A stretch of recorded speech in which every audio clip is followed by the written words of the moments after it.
Buenas tardes.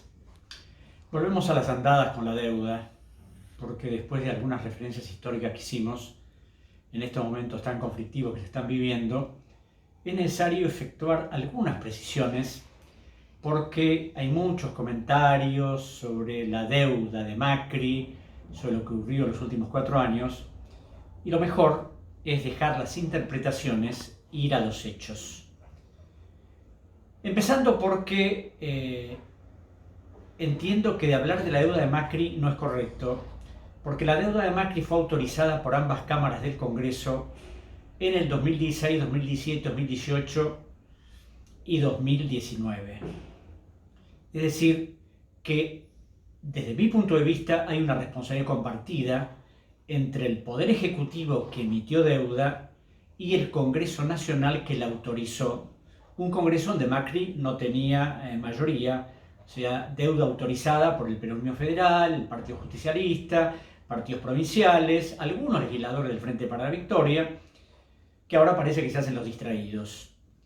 Y yendo a los hechos puntuales, en el año 2015, donde se confeccionó el presupuesto para el año 2016, se autorizó un endeudamiento de 23.400 millones de dólares.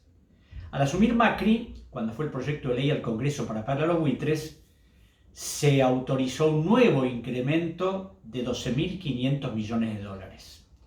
En el presupuesto 2017 se autorizó al gobierno a endeudarse en 34.000 millones de dólares. En el presupuesto 2018 se autorizó un endeudamiento de 46.500 y lo máximo fue en el presupuesto 2019 que se autorizó un endeudamiento de 64.400 o 500 millones de dólares. Total, 181.000 millones de dólares, ajustando algunas cifras.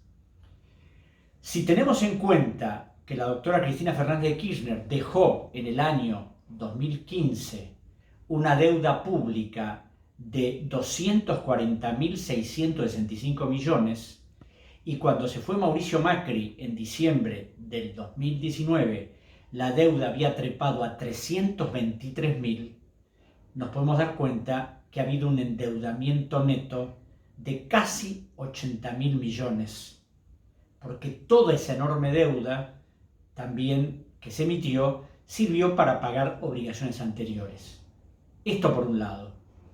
Otros elementos que hay que tener en cuenta cuando se habla de la deuda de Macri es esto que señalaba al principio: deuda autorizada por ambas cámaras del Congreso, que no solo la autorizaron, sino que permitieron el endeudamiento y no lo controlaron, porque en el 2016 se creó una comisión de seguimiento y control de la deuda pública que nunca funcionó como debía. Yo recuerdo que fue una vez el ministro Caputo a explicar el tema de las offshore y algunas cuestiones de endeudamiento que, por supuesto, después de toda esa larga requisitoria que le hicieron, contestó algunas preguntas, y cuando le iban a mostrar una serie de documentos que mostraban su vinculación con empresas offshore, a través de un incidente que hubo con una diputada, Gabriela Cerruti, se levantó, se mandó a mudar y nunca más apareció por el Congreso y nunca más lo citaron.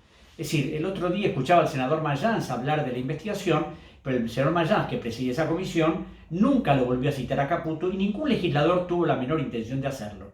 Por lo cual también hay que tener en cuenta esto. Y otra de las cosas es que la deuda con el Fondo Monetario Internacional, que no fue autorizada por el Congreso, porque no pasó por el Congreso, de alguna manera también es de responsabilidad de los legisladores. ¿Y por qué digo esto? Porque la deuda esa que se constituyó en el 2018 no pasó por el Congreso debido a que el Poder Ejecutivo tenía facultades para no hacerlo, porque el artículo 60 en su parte final de la Ley de Administración Financiera autoriza al Poder Ejecutivo a celebrar préstamos con organismos internacionales a los que forme parte sin necesidad de autorización del Parlamento. Esa ley, que podría haber sido modificada, nunca la quisieron modificar. Y estando yo en la Cámara de Diputados y en el Senado, preparé para varios legisladores un proyecto para que se modificara eso. Se presentó y nunca se quiso tratar ni siquiera en comisiones.